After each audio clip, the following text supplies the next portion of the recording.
Le Seigneur nous l'a révélé pendant qu'on était en train de chercher un nom. Le Seigneur nous a dit clairement, par la voix du Saint-Esprit, vous appellerez le groupe Sémence de vie. En vérité, ne permet pas que le groupe chante pour distiller la gloire à un homme ou à une organisation, mais qu'à chaque fois que le groupe chantera, que des hommes vivent, que des femmes stériles enfantent, que des hommes soient guéris, qu'ils retrouvent la joie de vivre.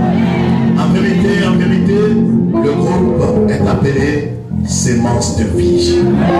La chorale, le Seigneur nous l'avait déjà dit, ce sera la voix de Bethléem.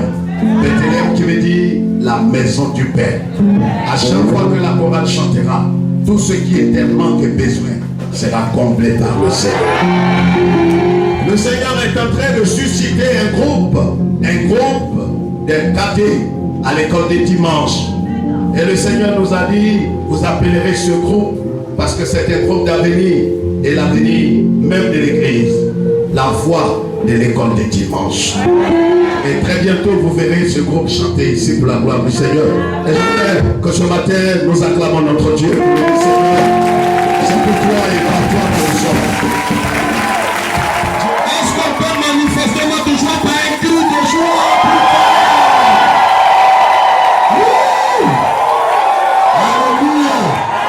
Le thème central, vous le savez, comment marcher pleinement dans la victoire en Christ. Est-ce qu'on peut le dire avec moi? Comment marcher pleinement dans la victoire en Christ. Que Dieu nous bénisse. Que Dieu nous bénisse. Que Dieu nous bénisse. Comment marcher pleinement dans la victoire en Christ? Bien aimé, nous avons compris. Je fais un petit rappel, c'est que nous avons vu le dimanche dernier, c'était qu'il fallait comprendre et croire ce que nous avons appelé le mystère caché de tous les temps, le mystère de l'échange divin. Nous avons vu comment le Christ, qui était juste,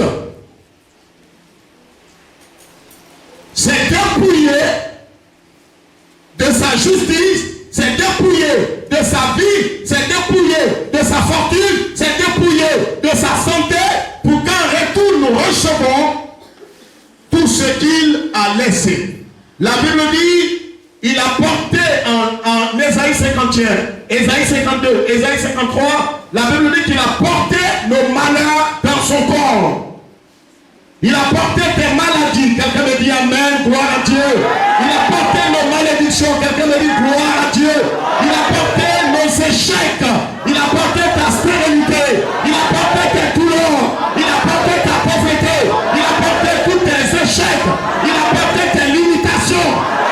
Pour que toi tu sois béni. La Bible dit nous étions maudits. Nous étions tous écartés de Dieu. Nous étions non seulement écartés de Dieu, mais la Bible dit que nous étions privés de la gloire de Dieu. Mais le châtiment qui nous donne la paix aujourd'hui est tombé sur Jésus. C'est pourquoi par sa maîtrisure, nous sommes guéris. Je vais dire à quelqu'un cette année, si tu as compris ce message et ce mystère, toutes les limitations sont brisées cette année. Tout ce qui t'a résisté, ce qui t'a barré le chemin, vous savez, c'est pas ce que vous priez que vous recevez. Vous ne recevez pas ce que vous priez. Les gens disent, mais je prie à longueur de journée. C'est pas ce que vous priez que vous allez posséder. Si c'est ce qu'on prie, si c'est véritablement ce qu'on prie, qu'on possède, il y a des gens qui prient 5 fois dans la journée. Vous comprenez? Il y a des gens qui prient plus que nous. Il y a des gens qui sont dans les couvents, qui prient, mais qui ne reçoivent pas. Parce que non seulement l'objet même de leur prière et celui qui est véritablement le médiateur entre Dieu et les hommes est faussé dans leur prière. Il n'y a de salut en aucun autre nom, dit Actes des Apôtres chapitre 4, le verset 12. Il n'y a de salut en aucun prophète, en aucune religion, en aucun gourou, qu'en Jésus-Christ de Nazareth. C'est pourquoi si un homme prie à partir de son prophète, c'est sûr et certain qu'il n'aura rien. Mais si vous priez au nom de Jésus de Nazareth, attendez-vous à un miracle. Non seulement cela, mais vous devez croire ce que le Christ a accompli. C'est pourquoi Jésus à la croix a dit, en Matthieu 19, 30, il dit, en vérité, je vous le dis, tout est accompli par l'acte que je pose ce matin. Jésus a tout accompli à la croix du Calvaire. C'est pourquoi si vous ne croyez pas ce que le Christ a accompli, ce sera de votre faute. Il a dit, le Seigneur a dit en Jean chapitre 11, il dit à cette femme, ne t'ai-je pas dit que si tu crois, tu verras la gloire de Dieu. C'est très important, le Seigneur a tout accompli. Mais il y a des gens qui marchent en ennemi de la croix. Il y a des gens qui se comportent comme si rien n'avait été accompli à la croix. Ce n'est pas parce que tout est accompli que ta vie va aller sur les rails si tu ne crois pas ce que le Seigneur a accompli. Est-ce que quelqu'un me suit ce matin? Est-ce que quelqu'un me suit ce matin? Je veux dire que ce que le Christ a accompli doit être transféré dans ta vie par une attitude pratique. Et c'est ce que nous allons voir ce matin. Romains chapitre 6. Romains chapitre 6, le verset 5 à 7. Romains chapitre 6. Romains chapitre 6. Donc le chiffre romain que nous avons vu le dimanche dernier, comment marcher pleinement dans la victoire, c'était connaître les mystères de l'échange divin. Le chiffre romain 2, aujourd'hui que nous voyons, notre victoire dépend de notre connexion. Notre victoire dépend de notre connexion. Romains chapitre 6, le verset 5 à 7. Allons-y, pasteur. Nous lisons la parole du roi des rois. En effet, si nous sommes devenus une même plante avec lui par la conformité à sa mort, nous le serons aussi par la conformité à sa résurrection. Continuez. Sachant que notre vieil homme a été crucifié avec lui, afin que le corps du péché fût détruit, pour que nous ne soyons plus esclaves du péché. Car celui qui est mort est libre du péché. Lis ça plus fort, la dernière phrase. Car celui qui est mort est libre du péché. Est-ce qu'on peut prononcer cette même parole?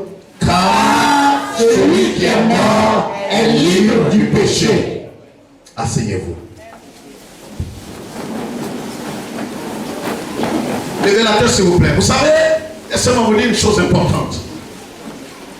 Le sous-terme que nous voyons ce matin est intitulé « Notre victoire dépend de notre connexion ». Notre victoire dépend de notre connexion. Celui à qui nous sommes greffés, celui à qui nous sommes attachés, celui à qui nous sommes connectés. Si vous voyez un homme, la Bible dit en Proverbe, si vous voyez un homme, une personne réussir dans son chemin, c'est qu'il se tient auprès des hommes et des femmes sages. C'est ce que la Bible dit. Si vous voyez quelqu'un qui réussit dans sa voie, je parle d'une réussite divine, je parle d'une réussite parfaite, je parle d'une réussite vérifiée et dans la vérité. Un homme qui a percé. Quand vous voyez une femme qui est en train de mener une vie conjugale parfaite dans le Seigneur, alors cherchez à comprendre avec qui elle marche. On ne réussit pas comme ça de façon isolée. Si vous voyez quelqu'un qui est là et qui va d'échec en échec, de malheur en malheur, de blocage en blocage, réfléchissez bien et demandez-lui auprès de qui il se tient. Avec qui il marche quand il sort de la présence de Dieu. Celui avec qui vous marchez. La Bible dit dans 1 Corinthiens 15 que la mauvaise compagnie corrompt toujours les bonnes mœurs. On ne réussit pas seul. Celui avec qui tu es en connexion va déterminer aussi ton destin. Et c'est pourquoi tu es libre. On ne fait pas la police ici. Tu es libre de marcher avec qui tu veux, comme tu veux et comme tu l'entends. Mais ta vie et ton éternité dépendra de ceux avec qui tu marches. C'est très important. La Bible dit que nous sommes devenus une seule et même plante avec Christ Yeshua. Mais nous devons comprendre aussi ces choses. Ta destinée est attachée avec des personnes que tu laisses approcher de toi. Des personnes avec qui tu es en connexion, tu es attaché, tu es lié. C'est pourquoi vous voyez, quand vous venez dans la présence de Dieu, vous venez à l'église, on ne marche pas avec n'importe qui, n'importe comment. Parce que ton avenir et le destin de tes enfants dépend aussi en grande partie de ceux avec qui tu marches tous les jours. Des gens marchent en tribu ethnique, parce qu'ils sont wopés, ils marchent en wopéisme. Ils sont parlés, ils marchent en parléisme, ils sont pétés, ils marchent en pétéisme. Les Français marchent ensemble, les Noirs marchent ensemble. Non, on ne marche pas comme ça. On marche en fonction de sa destinée. C'est pas parce qu'il est wopé, tu es wopé, il est enseignant, tu es enseignant, que vous devez marcher ensemble. On marche avec ceux avec qui on a un destin. C'est pourquoi dans l'église, quand bien même qu'on est tous sauvés, régénérés, on ne marche pas avec tout le monde. On marche avec des gens qui ont un destin. On ne marche pas avec quelqu'un qui paraît être temps, mais qui en vérité n'a pas de destinée heureuse. C'est pourquoi la Bible dit, sortez du milieu d'eux. Ne les fréquentez pas. Ceux qui marchent à visage découvert dans l'immoralité, dans la méchanceté, dans l'escroquerie, dans le mensonge. On ne marche pas avec eux. Ce n'est pas une affaire de ça fait pitié.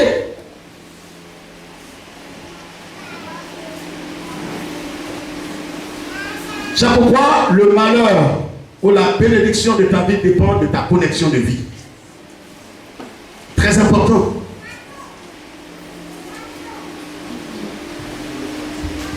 Des bonnes connexions vont vous rapprocher de Dieu. Des bonnes connexions.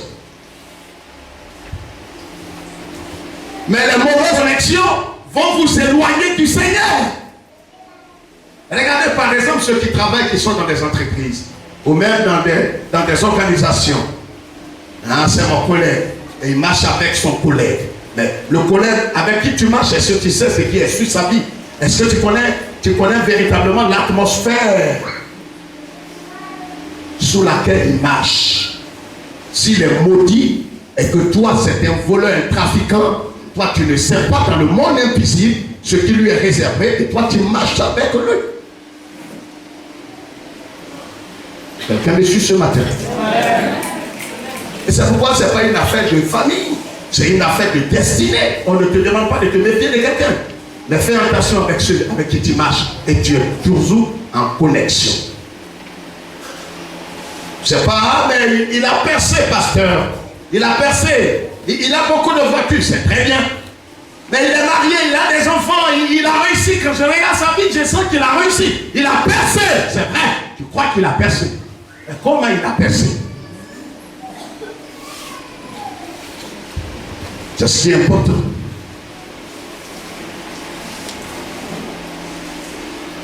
Je vais vous citer l'histoire ici de quelques 6 personnes. Et la 7e personne sera celui pour qui nous sommes ici. Yeshua Mashiach. Dis-moi avec qui tu marches. Tôt ou tard, on saura ce que tu deviendras. Des gens sont ici, prient, sont dans une certaine humilité. Mais quand ils sont ici, ils s'en vont à prêcher leur propre bonheur. Marche avec des pédés, des voleurs, des escrocs. Dis, mais c'est un chrétien. Ça n'a rien à voir. On parle de sa vie.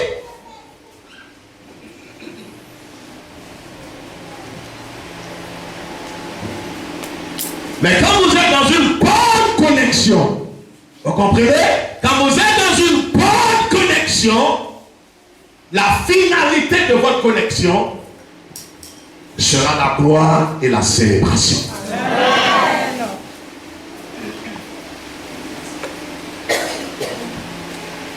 Et ici, tu continues de pousser avec le mari des gens, avec la femme des gens. Et on chante, tu chantes. On rit, toi aussi tu ris. On fait nos offrandes, toi aussi tu fais ton offrande. Et tu es certain comme demain lundi que c'est sûr que quelque chose de bon t'attend. C'est pas certain. Dis-moi avec qui tu marches, je te dirai où tu vas finir ta vie. En enfer ou au paradis. Même ici pas, si tu vas réussir ou pas. Je ne parle pas des artifices que les gens appellent bénédiction. La Bible dit, en Proverbe 10, verset 22, que la bénédiction de l'Éternel est suivie d'aucun chagrin et malheur. Les gens disent qu'ils ont été bénis, mais sont suivis de malédiction, de chagrin, d'amertume.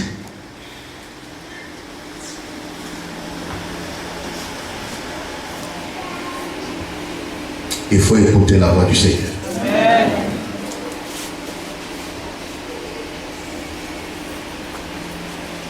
Saül, qui était de la tribu de Benjamin. Et depuis l'histoire d'Israël, la Bible, la parole de Dieu déclare qu'en vérité, aucun roi ne sort de Benjamin. Aucun roi. La royauté n'est pas attachée à ceux qui sont de Benjamin. Écoute-moi très bien. Je vais te révéler la pensée du Seigneur. Vous savez, la vie chrétienne est une vie de grâce. Non, c'est pas de toi que je parle. J'ai dit c'est une vie de grâce. Des choses qu'on ne pouvait pas espérer. Des choses qu'on ne pouvait pas posséder. La vie éternelle, c'est la grâce. Par le moyen de la foi. 1 Samuel 9, nous connaissons l'histoire, nous avons fait des sketchs ici là-dessus. 1 Samuel chapitre 9, le verset 5 à 6. 1 Samuel 10, verset 1. Nous voyons que Saül était un homme qui n'avait même pas droit à la royauté. Il était allé à la recherche des années de son père. Qu'est-ce qui va se passer? Un homme qui était à la recherche des animaux. Prodigieusement, Dieu va opérer un miracle dans sa vie. Laissez-moi vous dire une chose. Celui que vous rencontrerez, la qualité de la personne que vous rencontrez va déterminer l'issue de votre histoire. Les fils de Dieu sont déjà dans la joie. Non, ça c'est pas une affaire de motivation. J'ai dit les fils de Dieu. Je ne parle pas des enfants de Dieu. Dis pasteur, il y a une différence encore. Mais un enfant, c'est un bébé, c'est un tout petit, il est gaillard, barbu, elle est dans un foyer, mais c'est un enfant. L'enfant a trait à l'immaturité. Le fils, c'est quelqu'un qui est mature, il est mûr. Ouais, donc quand on dit enfant, un enfant, tu es un héritier, mais ton héritage est là, mais tu ne peux pas manger. Ton mari est là, l'enfant est là, le voyage est là. Mais tu ne peux pas jouir de ça. Tu es un enfant. Mais j'ai dit ce matin, les fils sont prêts. Ceux qui ont la maturité dans leur vie, ils sont prêts. Vous voyez le fils quand il est à la maison, l'enfant, on lui dit tout. Le fils, il sait ce qu'il faut faire. Le fils, quand il vient à midi de l'école, il commence à manger. L'enfant, quand il vient de l'école, on doit mettre la nourriture dans sa bouche. Donc, pose-toi la question, ce n'est pas ton âge, ni ta taille, ni ta grosseur, mais est-ce que tu es un fils, ou bien tu es un enfant? Saül, il n'avait pas droit à la royauté. Il n'était pas, sa tribu n'était pas parmi les tribus où le roi devait sortir, où la royauté était établie. Mais la Bible dit, il ne pouvait rien recevoir. Il n'avait droit à rien. Mais à cause de celui qu'il va rencontrer. Je parle à quelqu'un ce matin. Celui qu'il va rencontrer, parce que c'est une affaire de connexion. La victoire est une affaire de connexion. La guérison est une affaire de connexion. Le mariage est une affaire de connexion. La promotion est une affaire de connexion. Qui tu as rencontré? Si tu croises des gens qui apparemment pour toi ils sont riches, mais des gens qui sont sous malédiction, mais regarde ta vie comment elle va te terminer. La Bible dit que Saül qui était à la recherche des années de son père, il rencontre le prophète Samuel.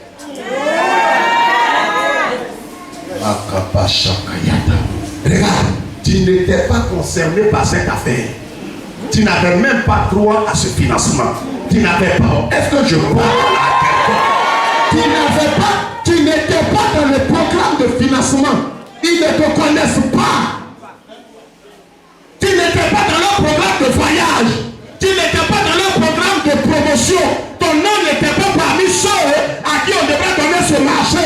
Ton nom n'était pas parmi des filles de cette famille, de ce village qui doivent se marier. Mais je dis, celui que tu vas rencontrer, alléluia! Saül, il n'avait pas droit à la royauté. Il est dans une famille qui n'est pas concernée par la royauté. Regarde, peut-être que dans ta famille, dans ta région, dans ta maison, là où tu te trouves, tu n'as même pas droit. Mais lui que tu vas rencontrer va changer ton histoire. Saül était en train de chercher. Il rencontre le prophète Samuel. Samuel lui dit, regarde-moi, jeune homme. Il dit, attends, mon papa m'a envoyé chercher ses ânesses. Je dis, mais ainsi parle l'Éternel. Si on veut voir ta vie spirituelle, on veut voir ton baptême, on veut voir ta race, on veut voir ton ethnie, on veut voir ta qualité professionnelle, tu n'as pas droit à ce que je vais te dire. Mais je vais t'annoncer ce matin que le Très-Haut m'a envoyé te dire, il te choisit comme roi sur Israël. Saül est tombé à la renverse, il dit, mais c'est pas possible. Je ne fais pas partie de Juda. C'est de Juda que sortent les rois. Lui, il est de Benjamin. Oh, je prie que le Saint-Esprit parle à l'esprit de quelqu'un parmi nous. Regarde des choses auxquelles tu n'avais pas droit. On dit que c'est des gens qui ont la maîtrise qui doivent aller là pour ce stage. Mais je vais dire à quelqu'un, à cause de ce que toi et Yeshua Amashia, tu as rencontré Jésus, cette promotion aura lieu. Ce mariage aura lieu. Ce voyage aura lieu. Cet enfantement aura lieu. C'est une affaire de connexion. Ce n'est pas une affaire de prémédit.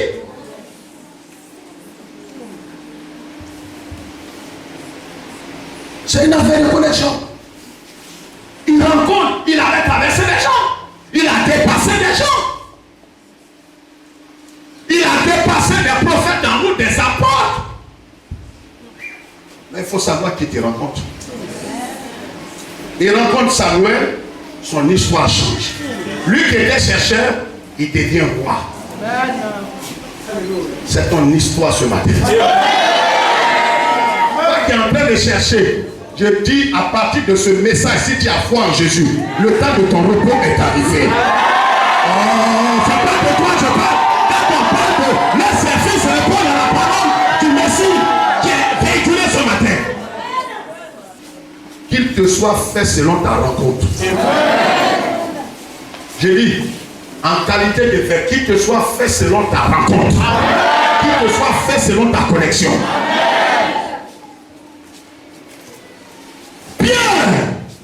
Matthieu chapitre 4, verset 18 à 19. La Bible dit quoi? Pierre, qu'est-ce qui s'est passé?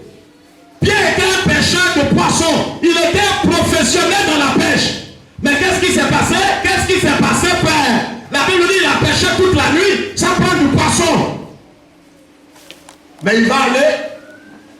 Il a pêché toute la nuit. Et cette fois-ci, qu'est-ce qui se passe? Il rencontre Yeshua. Je ne sais pas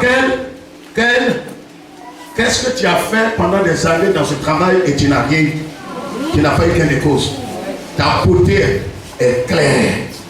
Mais aucun homme sérieux ne veut de toi. Tu travailles, tu as les qualités, tu as les critères. Tu dois amener une femme d'un foyer. Mais tu es encore là. Je veux te dire que ton temps est arrivé. Ceux qui ont travaillé pendant des années sans réaliser quelque chose. Notre saison est arrivée. La Bible dit que Pierre était un professionnel dans la pêche. Il a pêché toute la nuit. Il n'a rien pris. Déçu, découragé, abattu. Lui et ses amis lavaient leur filet. C'est comme ça que Jésus est arrivé. Jésus arrive quand il n'a plus d'espoir. Et Jésus lui dit, monsieur, qu'est-ce qu'on fait là? Il dit, toi, tu vois pas que là, on est en train de laver nos filets pour rentrer chez nous à la maison. Il dit, mais tu as fini de laver tes filets, mais tu vas reprendre tes filets et il faut les jeter vers l'eau profonde et jette le filet en eau profonde. Il a dit à Jésus, Seigneur, maître, je ne te connais pas suffisamment, mais laisse-moi te dire une chose, j'ai pêché toute la nuit. Je suis un ingénieur, un spécialiste, un professionnel avec dans ce domaine. Vous savez, votre professionnalisme n'est rien. Je vois souvent des frères qui tapent la porte, pasteur, je ne t'ai pas dit, mais j'ai une maîtrise en sociologie. Et après, je suis et je suis en train de préparer un doctorat en marketing et gestion d'entreprise. Regarde-moi bien dans mes yeux. Ne compte pas sur ta capacité. Compte sur la grâce du Seigneur. Pierre était un professionnel, mais son professionnalisme ne lui a pas donné gain de cause. Tu peux être fort dans ce qu'on t'a appris. Mais si ce n'est pas Jésus, ta connaissance va tomber à l'eau. Les gens viennent avec des diplômes de l'extérieur. Je frappe la patrie, ils disent c'est sûr, tu vas travailler. Tu es trop orgueilleux. Il y a des gens qui ont ce diplôme, qui triment. Pourquoi ne pas compter sur la grâce du Seigneur? Il y a des femmes qui sont plus belles que toi. Clair naturel comme clair forcé. Il y en a dans toute la ville, tout le pays. Les produits, les quoi, les dents, les deux teints, les un teint, les quoi, il y en a dans la ville. Le problème, c'est pas le teint. Il y a des gens, c'est pas le teint, il est là. C'est l'Éternel qui incline le cœur des gens. Sur ta beauté, tu vas être belle jusqu'à dépasser la beauté. Et puis, il n'y a même pas un enfant qui te dit mademoiselle. La grâce de Christ.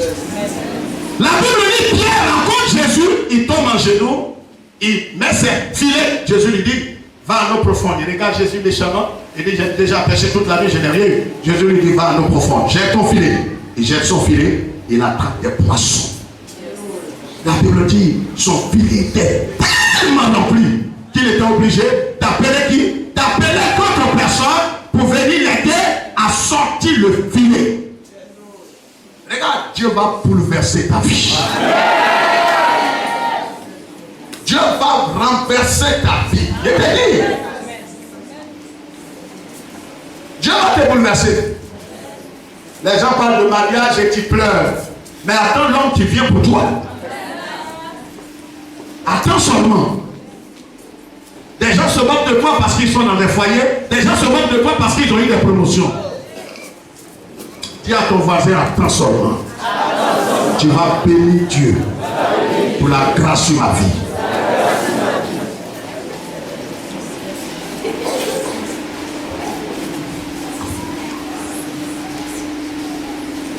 Pierre a été béni. Troisième personne, Paul, était un homme complètement orgueilleux, impudent, religieux, mais il ne connaissait pas la paix. Vous pouvez connaître les 10 commandements, vous pouvez tout connaître sans connaître la paix, la joie et le vrai bonheur. On perd dans l'église. Paul était un homme qui était dans l'église, qui persécutait les chrétiens. Il était pharisien. Il ne connaissait pas la paix et la joie. Il a rencontré Jésus sur la route de Damas. La Bible dit, quand lumière l'a enveloppé, l'a terrassé, quand il s'est levé, sa vie a été transformée. Il vient d'avoir une connexion divine. La quatrième personne, Luc chapitre 8, le verset 43 à 45. Vous connaissez l'histoire de cette femme qui perdait du sang depuis 12 ans. 12 bonnes années. Elle perdait du sang. Elle ne devait pas sortir de chez elle. Elle était limitée chez elle. Elle perdait du sang. Elle a vu les gynécologues. Elle a vu les médecins spécialistes. Elle a vu tous ces hommes de science. Ces experts en santé. Peut-être que toi tu as vu tout. Mais laisse-moi te dire, ta connexion va déterminer l'issue de ta santé. La femme perdait du sang. La Bible dit, elle est venue dans la foule. Elle n'avait même pas le droit de venir dans la foule parce qu'en Israël, quand vous perdez du sang, vous êtes une femme, vous ne devez pas aller dans la foule. De peur d'être lapidé. On doit vous tuer si on vous attrape. Elle a pris un risque. Regarde-moi ici. Le changement commence par le risque. Amen. Tu pries, mais il faut prendre des risques. Amen. Selon la voie du Seigneur. La Bible dit que cette femme s'est faufilée. Près de 25 000 personnes en train de suivre Jésus. La foule. Dis la foule. Non, dis plus fort, la foule. La foule ne cherche que des miracles et ne demande que les signes. Ne sois jamais au nom de la foule. Sois au nom des disciples. La foule cherche à manger. La foule réfléchit toujours ce qu'elle va avoir. Tu as gagné quoi? Le disciple dit qu'il y a la parole de la vie éternelle. Amen. La foule cherche toujours les miracles. À la recherche du nouveau prophète. Les disciples sont fidèles dans leur communauté et cherchent toujours la sémence de vie. Amen.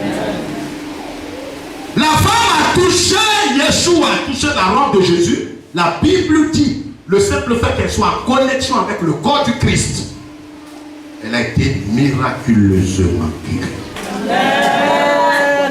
La Bible dit, le sang s'arrêta. C'est pas que ça commençait à couler un peu. Automatiquement. Regarde, si tu rentres dans une connexion divine. Mais ce qui était, regardez-moi ici un instant, des gens, près de 25 000 personnes qui suivent Jésus et qui lui disent, fils de Dieu, fils de Marie, oh, fils de David, Seigneur. Oh, regardez comment sa tête est ronde, comme sa maman, la Vierge Marie. Regardez comment son menton, regardez comment son front. Oh, cet enfant, il a des jolies oreilles. Il y a des gens qui suivent Jésus et qui le suivent dans un esprit charnel. Qui ne suivent pas le Seigneur dans de bonnes dispositions, mais qui suivent le Seigneur dans un esprit charnel. Qui ne le suivent pas dans de bonnes pensées. Qui ne suivent pas le Seigneur pour des motivations saines, mais qui suivent le Seigneur dans des motivations qui ne doivent pas dire. La Bible dit que tous le touchaient. D'autres touchaient sa cuisse, d'autres son menton, sa tête, ses oreilles, d'autres même regardaient son nez. Ne soyez pas surpris quand les gens viennent dans la présence de Dieu. Pourquoi tous ne reçoivent pas? Et pourtant tous crient. Mais Jésus ne s'est pas senti touché par ces gens. Et pourtant, des gens criaient, ils ont touché le corps de Jésus. Mais ils n'ont pas véritablement été quoi? Guéris, ni délivrés. Jésus ne se sentait pas touché par eux.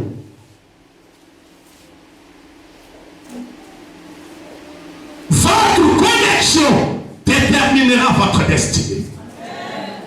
Dis-moi avec qui tu marches, je dirais comment tu vas finir ta vie.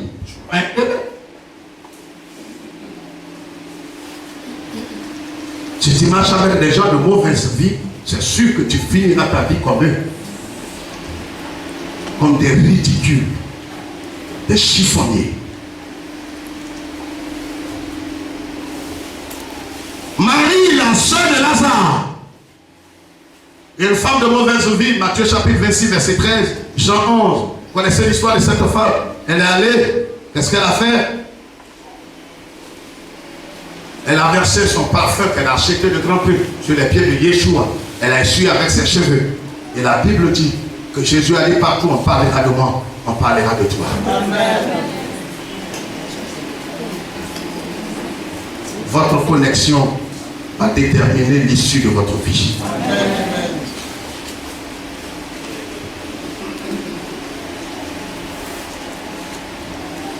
Luc chapitre 23, le verset 39 à 43. Un grand brigand qui avait été condamné à mort, qui était crucifié en même temps que Jésus. La Bible dit tout simplement, qu'est-ce qui va se passer? Le simple fait qu'il soit crucifié en même temps que Jésus. Quelque chose va arriver à ce brigand qui était condamné et qui dans quelques minutes devrait descendre en enfer. À la croix, ils étaient deux brigands, Jésus était au milieu. Et à la croix, qu'est-ce qui s'est passé? Cet homme a dit à Jésus, Seigneur, souviens-toi de moi quand tu vas aller au paradis. Souviens-toi de moi. Et pourtant, l'autre brigand qui était juste à droite ne voulait pas dire un mot. Était en train de traiter Jésus de tous les noms. Mais le fait que cet homme soit en contact avec Jésus, en connexion avec Jésus, l'autre brigand était à côté, l'autre aussi était à côté. Le fait d'être à côté ne veut rien dire si vous n'entrez pas dans une intimité avec Christ. Jésus a dit à ce brigand, aujourd'hui même, tu viendras au paradis avec moi. Amen.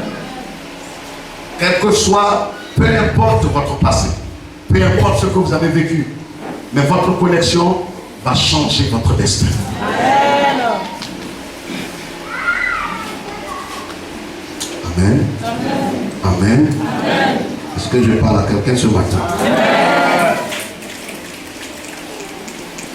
L'avant-dernière personne est l'histoire de certain Naaman que vous connaissez, général d'armée. Naaman a été guéri de la lèpre.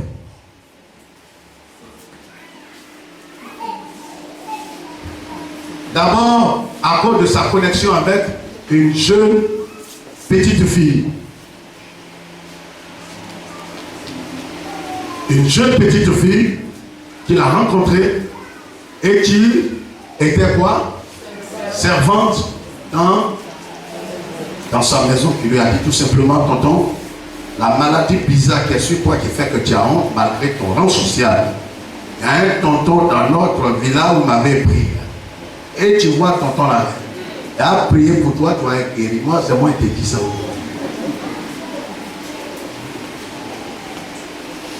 La Bible dit que le général, il a pris tout, il a pris ses chevaux, ses gargouilles. Il est allé, il trouve Élisée. Élisée, un bon prophète, authentique, pas des prophètes alimentaires de cette génération, des prophètes vendus, des pédés.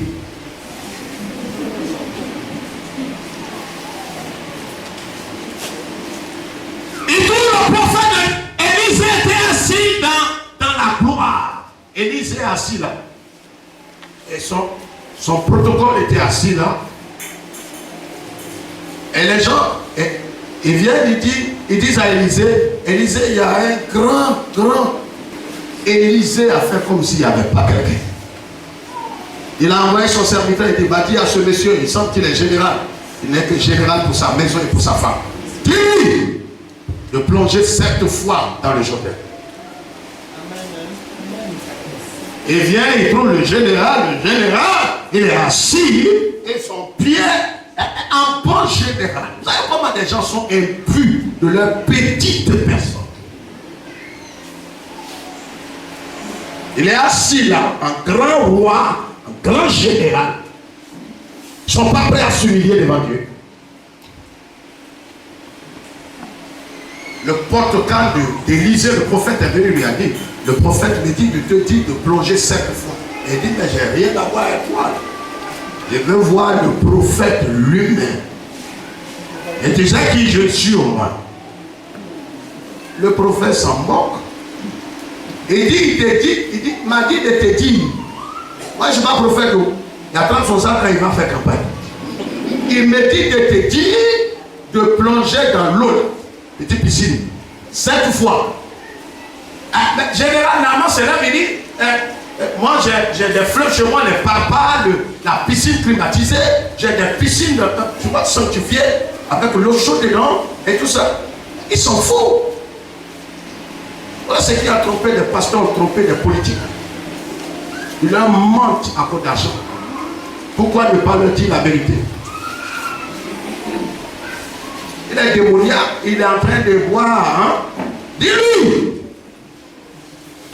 Le monsieur se lève, il dit je m'en vais. Il dit à ses colonels, allez levez-vous, on s'en va. S'en va.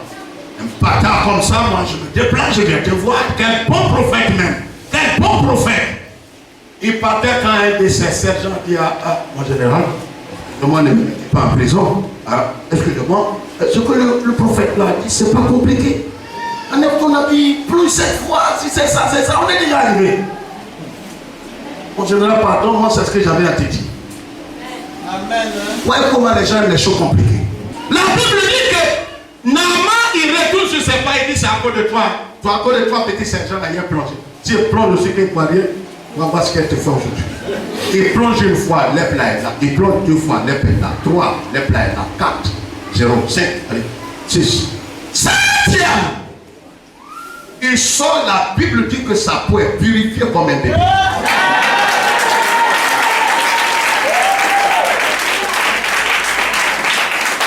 L'issue de ta destinée dépend de ta connexion. Il rentre en contact avec le prophète véritable de Dieu. Vous savez, dans une génération, il ne peut pas avoir 2 bons vrais prophètes. Ce n'est pas biblique. Il y a un prophète qui est le messager. Et puis il y a des prophètes. Il n'y a pas 2 grands prophètes dans une génération. Il n'y en a pas. Ce n'est pas dans la Bible. Ruth, pour terminer, l'avant-dernier point. En Ruth chapitre 1, Ruth n'avait pas de destin. Ruth était une étrangère. Ruth était finie. Son mari décédé. Ils n'ont pas eu d'enfant. Tout est perdu. Alors quand tu arrives à ce niveau, tu te demandes d'où te viendra le secours quand tu as atteint un certain âge et que humainement parlant tu vois rien. Elle n'était pas. D'abord elle est moabite. Elle n'a pas droit. Elle n'a pas droit, non seulement en Israël, mais elle ne peut pas connaître le Dieu d'Israël. Elle est idolâtre. Elle est issue de l'inceste. Donc elle est maudite. Et regarde, tu peux être maudit dans ta famille, dans ta région. Mais tout est une affaire de connexion. La femme qui est maudite là, elle rencontre qui? Boaz. Elle rencontre Boaz. Dis Boaz. Oh, dis Boaz. C'est pas de toi, je parle de ton voisin. Dis Boaz. Boaz, c'est l'arrière-grand-père de Yeshua. Boaz va mettre au monde le papa de qui? David. Comment il s'appelle? Comment? Il va mettre au monde David. Regarde, une pervers prostituée qui entra, c'est de ses entrailles que soit Jésus. Je veux dire à quelqu'un, quelle que soit la profondeur de la malédiction qui est sur toi, aujourd'hui où je te parle, tout est terminé. Qu'il te soit fait selon ta foi. Quelle que soit la grosseur de la malédiction qui est sur toi. Ruth n'avait pas droit. Elle rencontre Boaz, sa vie change. Je vais te dire aujourd'hui, toi tu n'as pas Boaz. Toi tu n'as pas Élisée. Tu n'as pas Élie.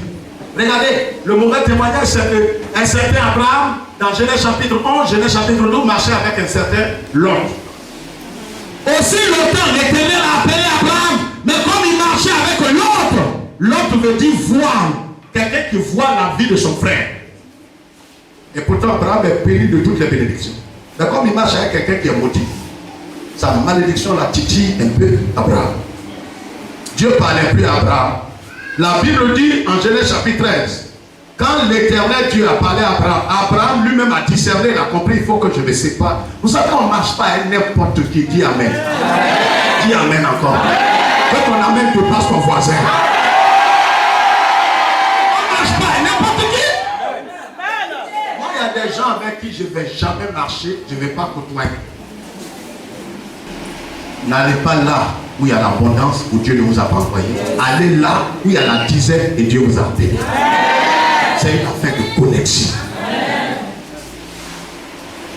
Abraham, la Bible dit clairement, quand il s'est séparé de Lot, le même jour, sur le chemin, même minute, même heure, l'Éternel lui apparut et lui dit, il y a des gens aussi longtemps vous marcherez avec eux, Dieu ne vous parlera plus.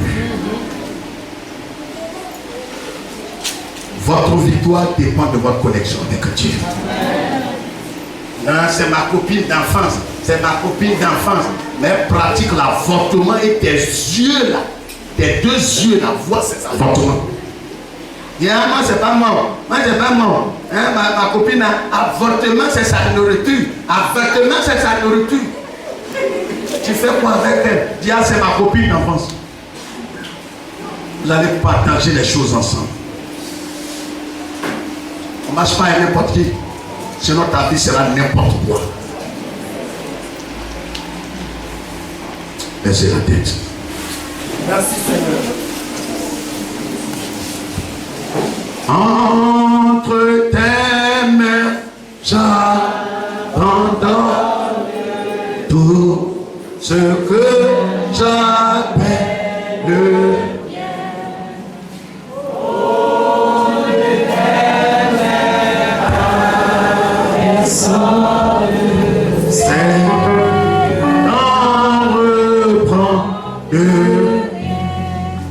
oui, prends tout, Seigneur, prends tout.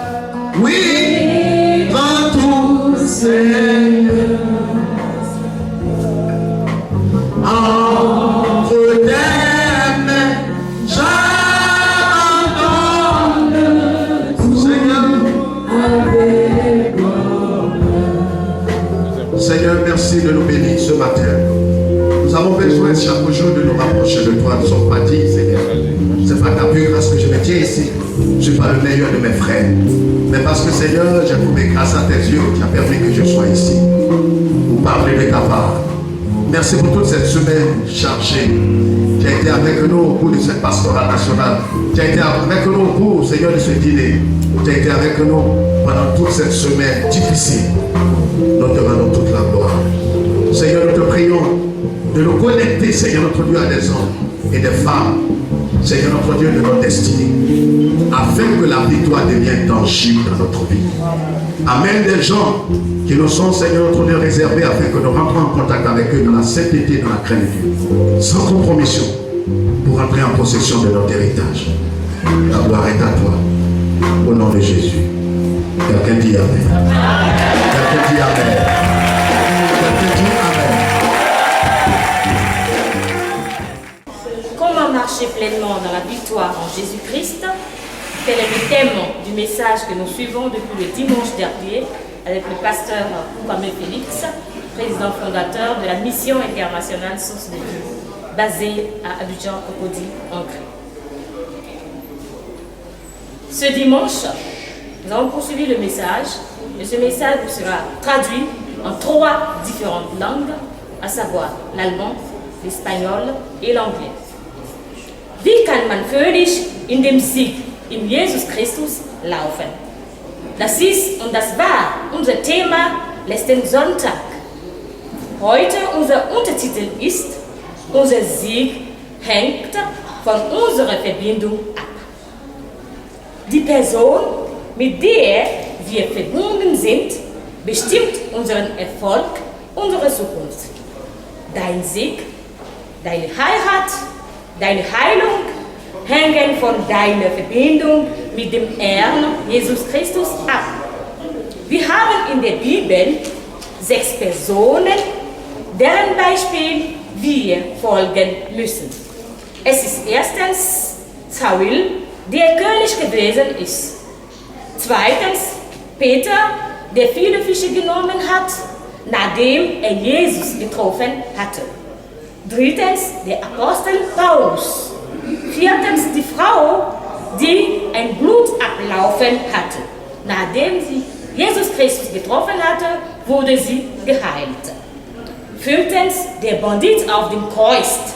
Er wurde nach seinem Gebet gerettet. Sechstens Naaman, der geheilt wurde. Siebtens Ruth, die einen König traf und gesegnet wurde. Vielen Dank und auf Wiedersehen. Buenas tardes, hoy seguimos domingo día 19 de enero de 2014 con el mensaje del pastor Kwame Félix. Este mensaje el domingo pasado era cómo andar plenamente en la victoria de Cristo. Hoy vamos a ver un subtema cuyo título es Nuestra victoria depende de la persona con la que andamos. O sea, la conexión de vida que tenemos con tal o tal persona puede determinar nuestra vida. Dicho de otra manera, las buenas conexiones nos pueden acercar de Dios y las malas conexiones nos pueden alejar de Dios. En este caso tomamos unos ejemplos como el de Saúl. Saúl era una persona que era profeta y al encontrar al profeta Samuel también se hizo rey. No lo merecía, pero se hizo rey gracias al encuentro con el rey, con el profeta Samuel. También tenemos el caso de Pablo. Pablo era una persona que al encontrar a Jesús en el camino de Damasco se transformó totalmente. También tenemos a Pedro, que era un pescador. Él no conseguía pescar bien, pero al encontrar a Jesús, pues pescó más de la cuenta. También tenemos el caso de la mujer que tenía unas reglas difíciles y al encontrar a Jesús, no solo con tan solo tocar su ropa, esta mujer pudo curarse y la sangre que corría desde hace 12 años se paró. También tenemos el caso de María, la hermana de Lázaro, porque cuando Lázaro falleció, Jesús intervino y resucitó a Lázaro.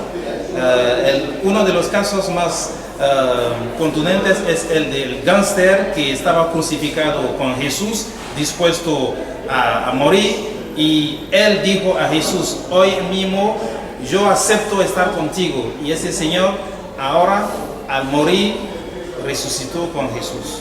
También el general Naaman tuvo problemas de salud y tenía que bajar 7 veces al lago para poder curarse. Al principio no lo quiso hacer, pero cuando encontró a Jesús y obedeció las órdenes de Jesús de bajar 7 veces, su enfermedad pudo ser una bendición. También tenemos el caso de Ruth, que es la moabita, que esta mujer que al encontrar a Boaz, esta mujer adúltera, también tuvo un triunfo en su vida. Estos 8 casos pueden resumir de qué manera podemos ver la conexión que una persona puede tener con otra persona que puede afectar o determinar su vida cristiana. The topic of this Sunday, 19th of January, is our victory depends on our conversion. Our faith depends on who we are connected to. Your victory, your marriage, your healings depends on your connection to Jesus Christ. The Bible tells us about 6 persons that can be considered as model for us. The first one is Saul, who became king, even though it was not his destiny. The second one was Apostle Peter. He fished all the night vainly. He threw his net on the sea and he took plenty of fishes. The third one was Apostle Paul, who met Jesus Christ and saw his life change forever. Number 4 concerned the woman who was bleeding. And number 5, one of the robbers on the cross with Jesus Christ. Number 6 is Naaman, who received healing from his leprosy. And the last one, Ruth, who met Boaz and she received many blessings. Thank you very much. God bless you.